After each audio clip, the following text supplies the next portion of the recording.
welcome to Living Fearless. I'm your host, Hedieh Mirahmadi, and this is where we speak truth clearly. We stand firm on biblical values and confront the threats we face in our nation. And in our previous episodes, we establish how Islamism gains a foothold in a land. Today, we're going to ask a harder question. Can it coexist? We'll break down the direct clash between America's Constitution and Islam's constitution known as Sharia. America, as we know, was built on a legal foundation unlike any other in human history. The U.S. Constitution is not just a document, it's a framework of law that limits government's power and guarantees our individual freedom. It begins with a revolutionary declaration, "We the people," and that means sovereignty rests with the citizen. Government exists because we allow it to exist. Its power is delegated, not divine. The Constitution doesn't elevate any religion, clergy, or prophet. It separates our church from the state. It gives you the right to speak, to believe, to dissent, or to remain silent. Your rights are not conditional on behavior, gender, or belief. They are inalienable because you are human, not because someone in power says you qualify. In America, laws are made through elections. Legislators are accountable to the people. Judges are bound by written codes. Presidents can be removed. No one is above the law, including those who write it. And these ideas are written into the constitutional structure of our Constitution. Article 1, Section 1, all legislative power belongs to Congress, representatives, of course, that are elected by the people. Article 2, Section 1, executive authority comes from a president chosen by the people. Article 3, judges interpret the law independently, not based on scripture or clerics. And the First Amendment, Congress shall make no law respecting an establishment of religion. This is the core of the American legal tradition.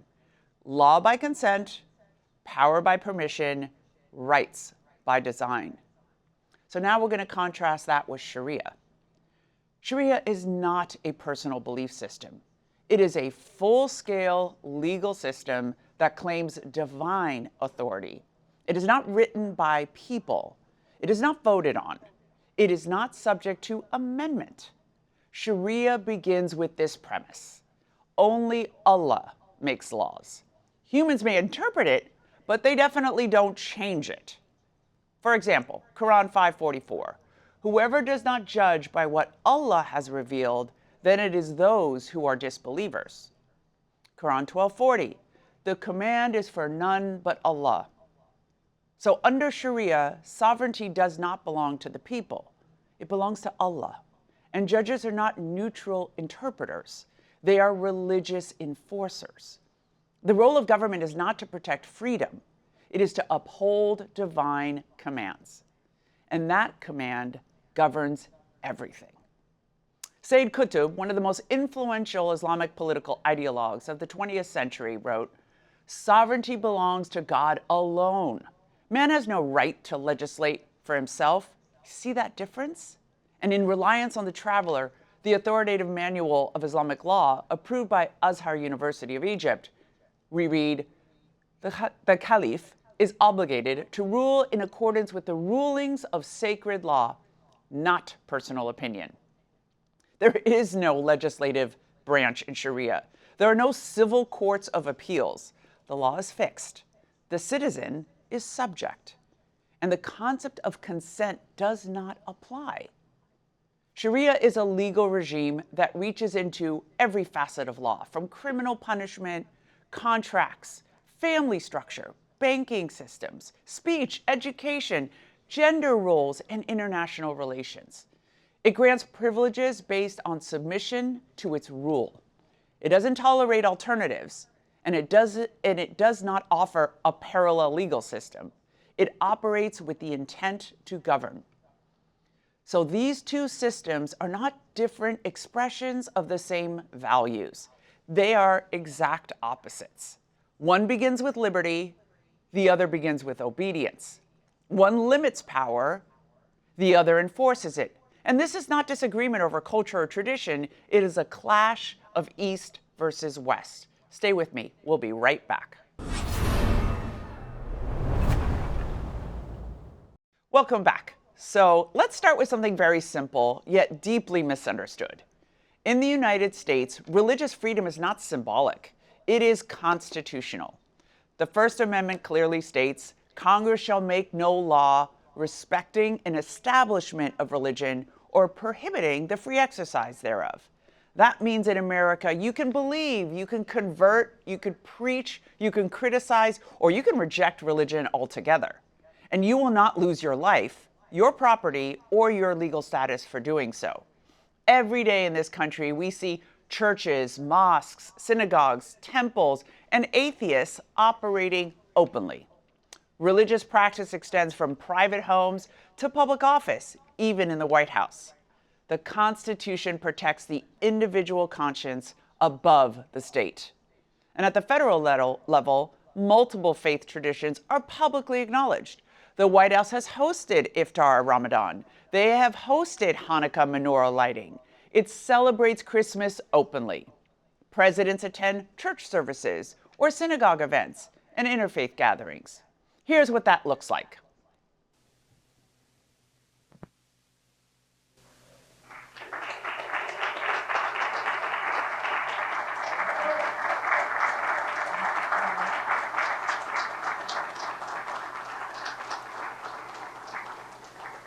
And you'll like it. Good evening and welcome to this magnificent Iftar dinner, very special, as we honor the Islamic holy month of Ramadan.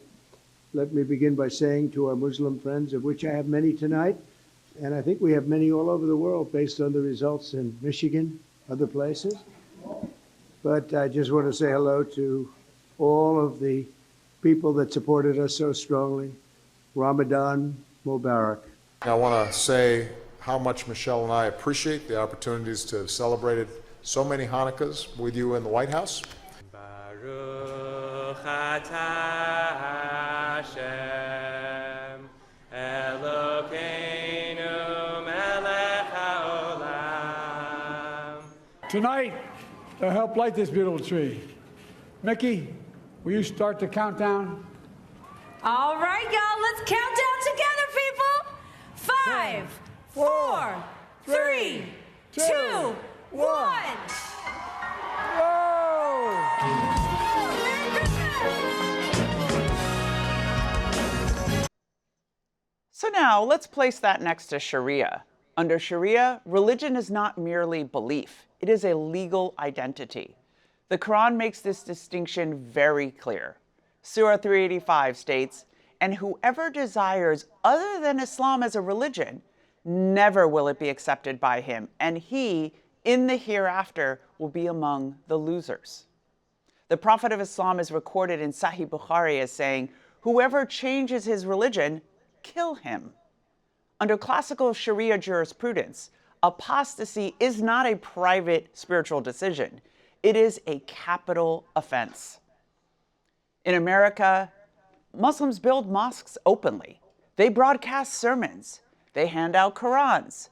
They run for office. And the Constitution protects every one of those actions. In Saudi Arabia, by contrast, there are no public churches. Christians worship not in public, but in secret or in private. Evangelizing Muslims is illegal. And furthermore, can Christians build churches in Saudi Arabia? No. Can they evangelize Muslims in Iran? Absolutely not. Can someone leave Islam under the Taliban? No, my friends. And so here is the contrast. Under the Constitution, your faith belongs to you. Under Sharia, your faith belongs to the legal order. And so in America, the state's protecting your right to choose, but under Sharia, the law punishes you if you choose wrongly. In America, religious freedom protects everyone equally. And the Constitution is not ranking faiths. It doesn't assign a second place. It does not create categories of protected and tolerated. But under Sharia, religion isn't a personal belief, it determines your status. In classical Islamic law, Jews and Christians are classified as dhimmis. A dhimmi can live under Islamic rule, but is definitely not an equal. They pay a special tax called the jizya. They cannot publicly criticize Islam, and they definitely cannot try to convert Muslims. In the traditional rulings, they may not even build new churches, and they face restrictions on public religious expression. So compare that to America and the United States, our belief and our faith. There is no special tax, there is no second class, and there is no restriction on expansion. For us, the law treats them all equally. And that is not a small difference, folks. We'll be right back with more to discuss how deep this difference is. Welcome back, folks. So we just compared Sharia and the American Constitution and the application, so let's widen the lens. If someone converts in America from one faith to another, that's protected.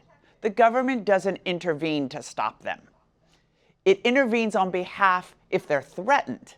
So the law enforcement protects the convert. The courts will prosecute anyone who attempts to harm them. So let's contrast that with Sharia. Under classical Sharia jurisprudence, apostasy is a punishable offense. Conversion away from Islam is treated as a betrayal of the religious and the political order. In several Islamic states today, that principle reflected in law and is enforced in practice. In Iran, Christian house churches are regularly raided. Converts from Islam are arrested and charged with crimes, get this, against national security. One pastor was sentenced to death for apostasy.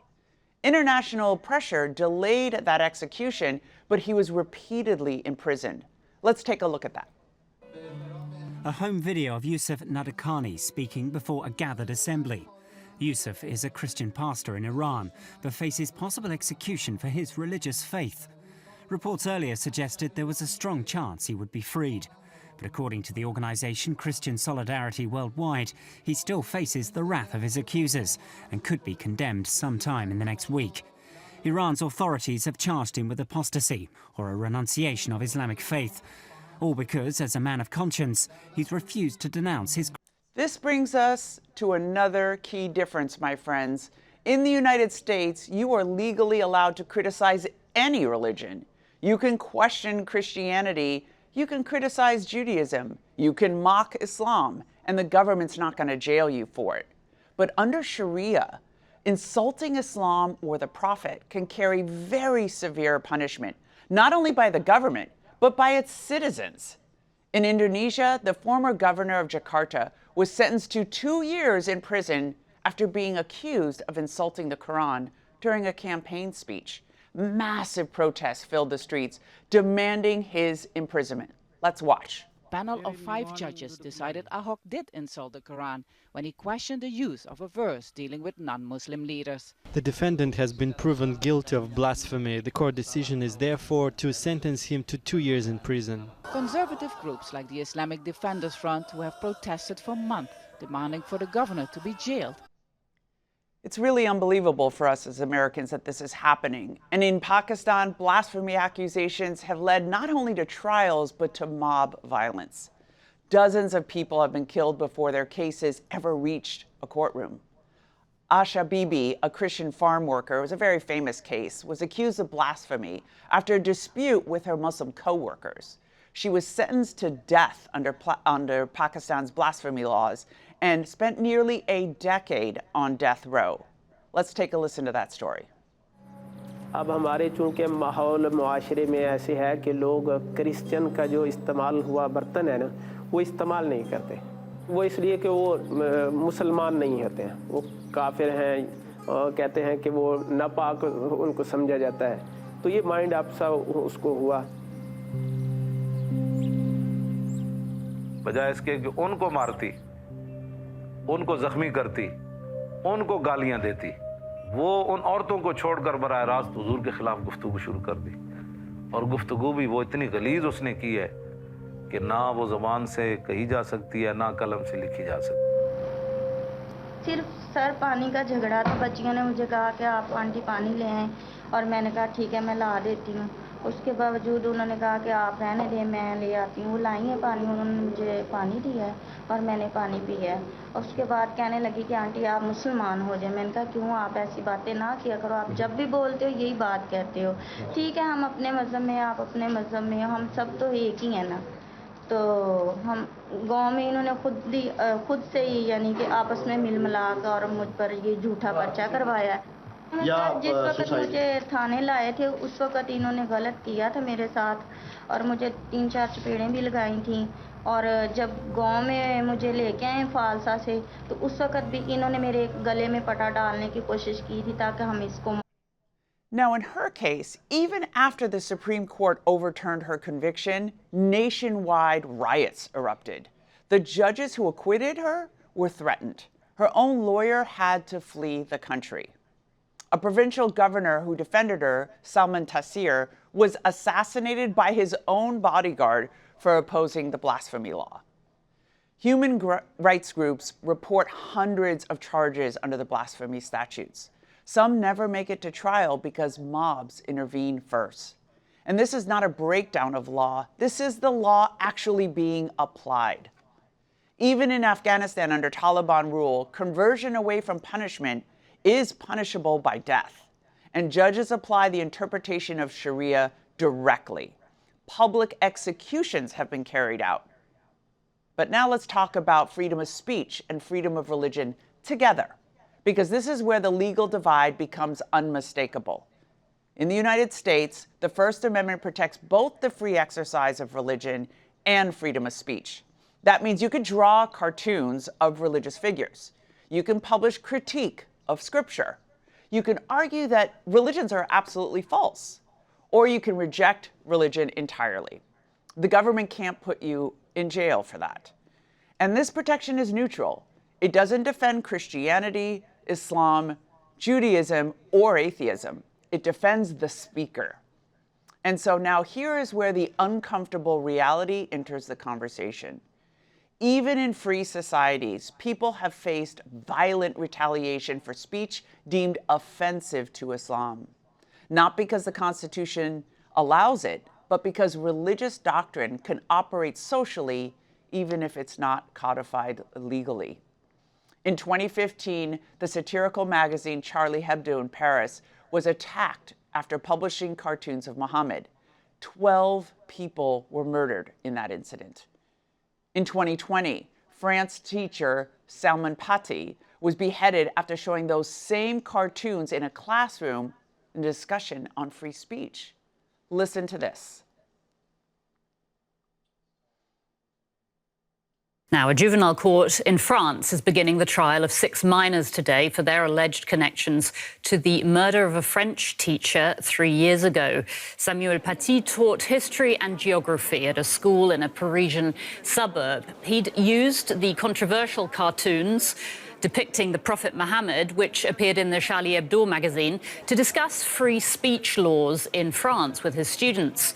He was killed and then beheaded by a radical Islamist outside his school in October 2020, which caused an outpouring of grief in France. The perpetrator, an 18-year-old man of Chechen origin, was shot dead by police. Now, the Paris court is now examining the role of 6 others. In 2022, the author Salman Rushdie was stabbed on stage in New York decades after the Iranian supreme leader issued that fatwa for his life. And let's roll that clip.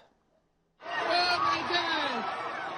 Oh my God! Moments after Sir Salman Rushdie is attacked, confusion and cries of horror from a crowd who'd come to hear him lecture, but instead watched him being stabbed. More than 20 people from the audience are said to have fought to overpower the attacker. A man was seen later being led from the stage. Sir Salman Rushdie was propelled to global infamy in 1988. His novel Satanic Verses provoked a furious response among some Muslims for its irreverent depiction of the Prophet Muhammad. His books were banned and burned, and a fatwa, or death sentence, was issued by the leader of Iran, Ayatollah Khamenei. Rushdie was forced into hiding for more than a decade. These attacks, we know, do not occur because Western law permits punishment for blasphemy. They occur because under classical Islamic law, insulting the Prophet Muhammad is treated as a capital offense. The legal reasoning flows from both the Quran's authority and the Hadith, the sayings of Muhammad's tradition. For example, Surah 33:57. Indeed, those who abuse Allah and His Messenger, Allah has cursed them in this world and the hereafter and prepared for them a humiliating punishment. Traditional Islamic law interprets this not merely as a spiritual warning, but as grounds for legal enforcement, and get this, by anyone, even if the law of the land prohibits it. So that principle is codified in modern statutes and again enforced by everyday people. In Pakistan, the Penal Section Code 295C states, whoever by words, either spoken or written, or by visible representation, or by any imputation, innuendo, or insinuation, directly or indirectly, defiles the sacred name of the Holy Prophet Muhammad shall be punished by death or imprisoned for life. Can you believe that? It's extraordinary. Blasphemy accusations in Pakistan have repeatedly triggered violence. Entire neighborhoods have erupted over those allegations. In 2017, university student Mashal Khan was lynched by a mob after false accusations online of blasphemy. In 2023, riots in Jawanwala led to dozens of churches and Christian homes being burned to the ground after a single accusation. Politicians who questioned the law, including Governor Salman Taseer and Minister Shahbaz Bhatti, were assassinated. In multiple cases, the violence occurs before the courts can even intervene.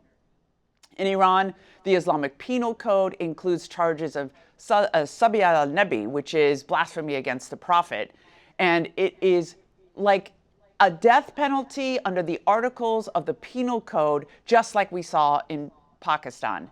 And these charges have been used not only against armed militants, but against political dissidents and religious critics. We'll be right back after this.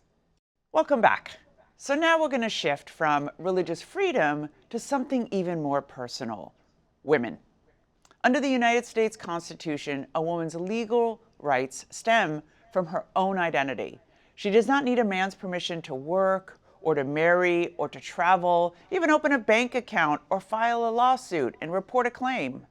Her rights are not dependent on her father, not dependent on her husband, and not dependent on a religious authority. They are guaranteed by the law. In the United States, men and women stand equal before our law. A woman can attend school. She can work in any profession. She can run an organization. She can testify in court with the same legal weight as a man. And the Constitution does not assign rights based on sex. Now, contrast that with Sharia-based systems. Under classical jurisprudence, legal distinctions between men and women are built into the framework. In certain financial matters, the Quran says that their testimony in court is equal to 2 women to 1 man. And that principle has influenced centuries of legal interpretation. But the differences extend far beyond the courtroom.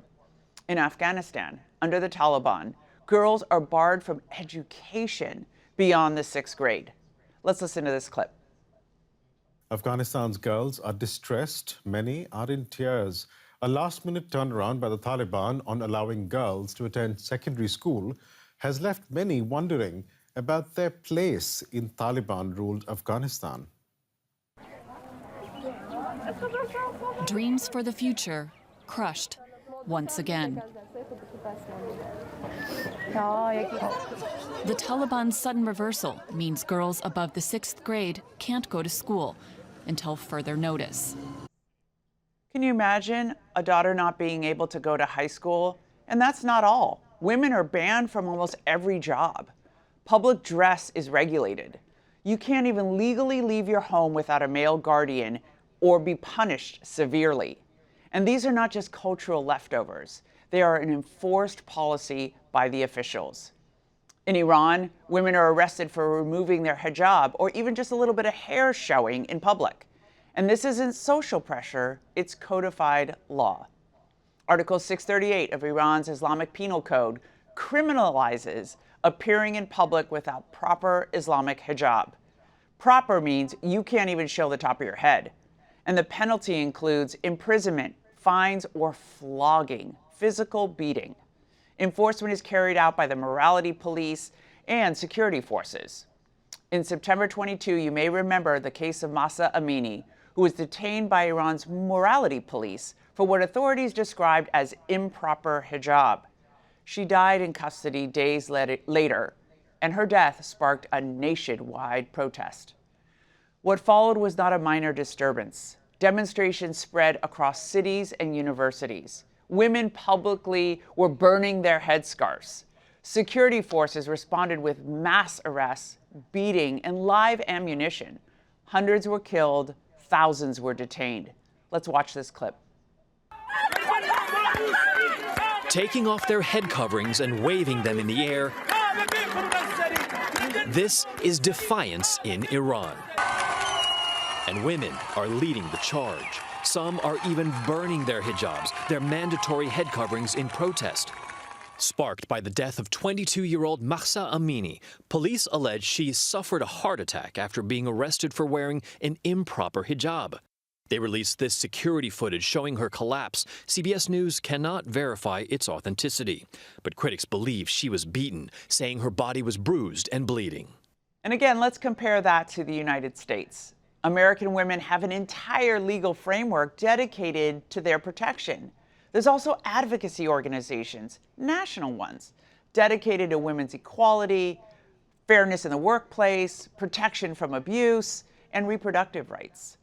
And so let's examine the horrific crimes of honor killings, because this goes way beyond just a hijab. Honor killings occur when a family member murders a woman for bringing shame. Maybe that is refusing to get married or asking for a divorce, sometimes even just dating are improper behavior. It is carried out whether a woman is located in the West or in a Muslim nation, because punishment is carried out by family members. In Pakistan in 2016, social media personality Hedieh Baloch was strangled by her brother. He later stated he did it for honor. He was initially sentenced, but later released after the family forgave him under Pakistan's legal framework, which allows heirs to pardon the killer. Let's roll that clip. The killer of Pakistani social media star Hedieh Baloch has been acquitted. 26-year-old Baloch was found strangled in her home in 2016 in Pakistan's Punjab province. It was one of the country's most notorious killings. Baloch had become famous for her defiant posts, which flew in the face of the nation's deeply patriarchal customs. She became known for speaking out against orthodox mindset of people in Pakistan. Her comments were seen as provocative. Despite receiving frequent abuse and death threats, she had continued to raise her voice against such anti-women practices. Baloch was killed by her brother, Mohammed Wasim, in 2016. Her killing sent shockwaves across Pakistan. Baloch's brother, Mohammed Wasim, was later arrested and sentenced to life in prison. He had brazenly told the press of having no remorse for the slaying. But now, after serving less than 6 years in prison, the killer is a free man. Hedieh Baloch's killing is one of the most high-profile, quote-unquote, honor killings of. And you know what? The cases go on in country after country. In Iran in 2020, 14-year-old Romina Ashrafi was murdered by her father with a sickle after she attempted to flee an arranged marriage. Under Iranian law, fathers face lighter penalties for killing their children than killing unrelated individuals. Let's take a listen to that. Romina Ashrafi was a 14-year-old from a remote village in the Caspian region in the northwest of Iran, and she had apparently been courted by an adult man, a 29-year-old, for 2 years. And when her so-called boyfriend approached the family and asked for her hand or asked to marry her, her father declined, and she ran away. The father found them after 3 days. and convinced the judge to return Romina to him, despite the fact that Romina had told the judge that her life was in danger. Her father, when he found out that she had a boyfriend, had threatened to kill her, had even brought rat poison and told her to kill herself so he doesn't have to do it for her. She ran away. When she was returned 24 hours later, he beheaded her in her bedroom while she was sleeping.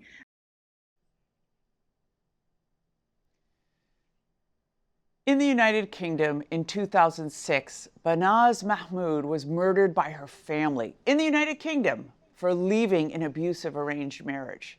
She had reported threats to police multiple times. Authorities failed to intervene on time. And in the United States, it's the same. In 2009, Asia Zubair, also known as Asia Hassan, was beheaded by her husband in Buffalo, New York. He later claimed religious justification and issues of modesty. American law prosecuted him for murder. He received a life sentence. That last example matters, my friends, because in America, no religious text ever overrides criminal law, at least we hope. If a man kills his wife claiming honor, he should still be going to prison. In some Sharia-influenced systems, legal loopholes or reduced penalties have historically softened punishment, especially in cases of family killings. So let's turn to the issue of child marriage. In the United States, statutory rape laws exist in every state. There are ongoing debates about minimum marriage age, but forced marriage and sexual activity with minors are criminal offenses, as they should be. But under classical Sharia jurisprudence, marriage to prepubescent girls has been permitted based on the historical precedent and certain interpretations of Scripture. In several countries, child marriage remains legal or is permitted with judicial approval. In Yemen, a large percentage of girls are married before the age of 18. In parts of Nigeria, governed by Sharia, by the way, polygamy is legal for Muslim men and early marriages persist. And in Iran, girls can legally marry at age 13 and younger, even with judicial consent. But let's address something that has reached American headlines. After the 2021 evacuation from Afghanistan, Senator Ted Cruz and Ron Johnson sent a letter raising concerns about the vetting procedures and reports that some of the evacuees may have included men with minor wives under Afghan marriage customs. And the concern was whether the U.S. immigration screening had adequately reviewed the age and marital status of those cases. That letter didn't prove widespread abuse, but it did highlight this collision. Marriage norms under Sharia systems do not always align with American statutory law. And this is the broader point. Under the Constitution, a woman's body is protected by criminal law. A father can't legally marry her off as a child, and a brother can't legally kill her for honor. But in Sharia, male authority is embedded in the family structure. Inheritance is unequal. Folks, this goes far deeper. Let's talk about it more when we come back. Welcome back to the Real Life Network. And so before we move forward, let's establish something important. There is this natural human desire for equal rights. In 2017, the Me Too movement exploded in a global awareness about exposing sexual harassment and abuses across several industries. Women spoke out publicly, institutions were pressured, careers were ended, and the laws were revisited. That same year, millions of women gathered in Washington, D.C. for the Women's March. It became one of the largest single protests in American history. Let's take a look at that. January 21st, barely 24 hours after Donald Trump took the oath of office, huge crowds took to the streets to protest his presidency and support women's rights and human rights.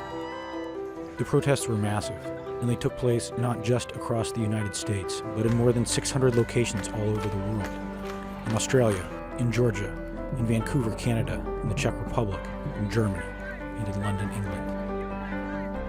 Washington, D.C. was the site of the original protest, and while at 500,000 or more, the crowd may have eclipsed that of the Trump inauguration, there were no arrests. An emboldened Congress continues to threaten the rights of women. And now They want to make it permanent. So organizers, including the Islamist activist Linda Sarsour, framed the march as a defense of women's dignity, their autonomy, and their equality under the law. The message was so clear: women deserve protection. They deserve a voice. Women deserve equal standing. And in the United States, women already possess those constitutional rights. This movement focused on enforcement, culture, and accountability within a system that legally recognizes women and men as equal before the law. But so here is the uncomfortable question. Where is that same urgency when it comes to women living under Sharia? Where are the national marches when girls are banned from high school in Afghanistan? Where are the viral campaigns when women in Iran are being arrested under Article 638 for removing their head cover? Why are there no global rallies when guardianship laws restrict a woman's legal autonomy? Linda Sarsour stood on a stage in Washington demanding dignity and equality for American women. She framed the march as a walk for justice by a proud Muslim Palestinian from Brooklyn. So here she is. Assalamu alaikum, may peace be upon you, brothers and sisters. My name is Linda Sarsour, and I am one of the national co-chairs for the Women's March on Washington. I stand here before you, unapologetically Muslim American, unapologetically Palestinian American, unapologetically from Brooklyn, New York. Many of our communities, including my community, the Muslim community, has been suffering in silence for the past 15 years under the Bush administration and under the Obama administration. I ask you to stand and continue to keep your voices loud for Black women, for Native women, for undocumented women, for our LGBTQIA communities, for people with disabilities. Wow, the hypocrisy is just mind-blowing because justice shouldn't be selective. If equality is universal, it doesn't stop at a U.S. border. And if dignity is supposed to be non-negotiable, it shouldn't depend on what legal system is enforcing the rules. And this contradiction is not subtle. Millions mobilized in a country where women already have the right to vote and own property and hold office and sue their employers.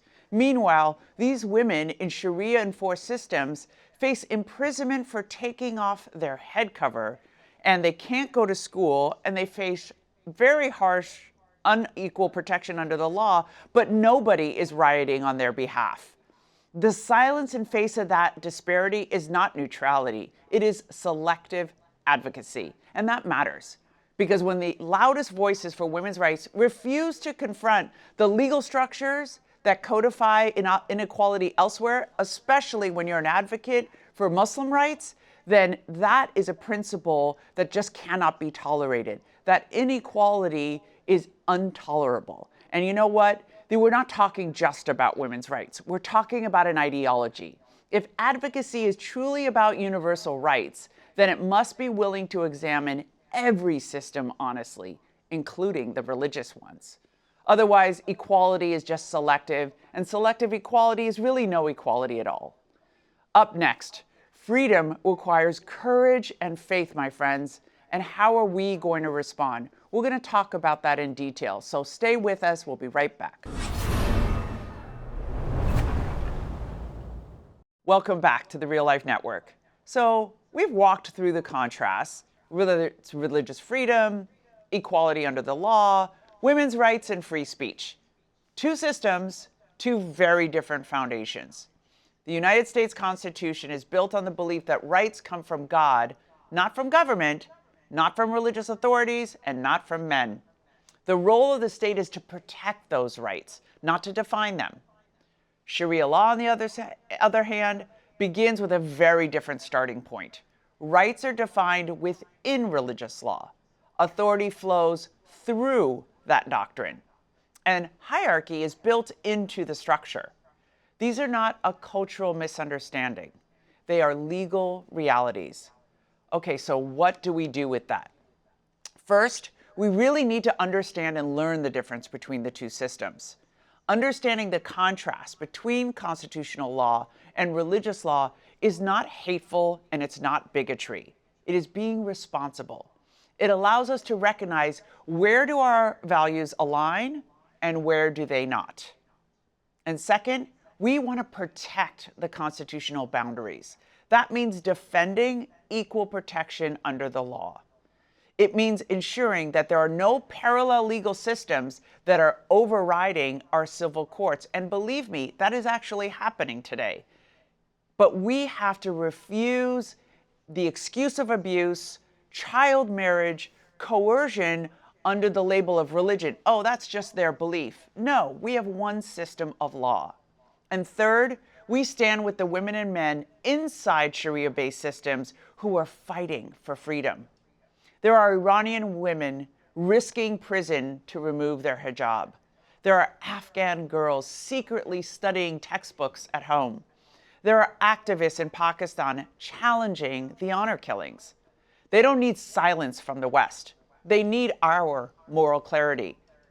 And you know what? Fourth, we need to speak calmly, factually, and without fear.